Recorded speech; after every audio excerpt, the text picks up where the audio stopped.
Di sebuah desa terpencil di tanah Jawa, hiduplah seorang pemuda tampan bernama Jaka Tarub.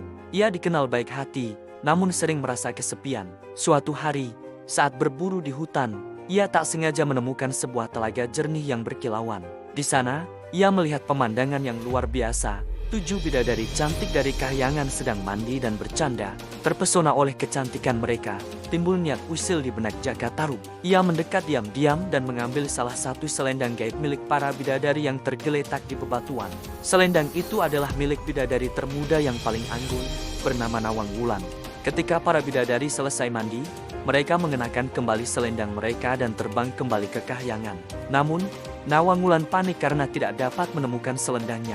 Tanpa selendang itu, ia kehilangan kekuatannya untuk terbang dan terdampar di bumi seorang diri. Tangisnya memecah kesunyian hutan.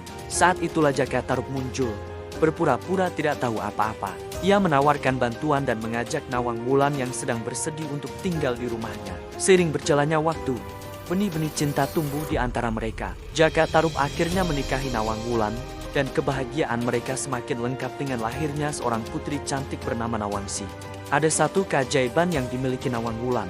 Setiap kali ia memasak nasi, ia hanya memerlukan sebutir beras untuk memenuhi seluruh lumbung padi. Namun, ia berpesan kepada Jaka Tarub agar jangan pernah membuka tutup periuk nasinya selagi ia memasak. Bertahun-tahun lamanya Jaka Tarub mematuhi pesan itu. Namun, suatu hari, rasa penasarannya tak tertahankan lagi. Ia mengintip ke dalam periuk dan terkejut melihat hanya ada sebutir beras di dalamnya. Sejak saat itu, keajaiban Nawang Wulan pun sirna. Ia harus menumbuk padi dan memasak nasi seperti wanita biasa, yang membuat persediaan padi di lumbung mereka cepat habis. Suatu ketika, saat Nawang Wulan hendak mengambil padi di dasar lumbung yang sudah hampir kosong, tangannya menyentuh sebuah benda yang tersembunyi. Betapa terkejutnya ia saat menemukan selendang gaibnya yang telah lama hilang. Seketika, ia mengerti mengapa ia terdampar di bumi selama ini. Dengan hati yang berat antara cinta pada suami dan putrinya, serta kerinduan pada rumahnya di kahyangan, Nawang Wulan menemui Jaka Tarub.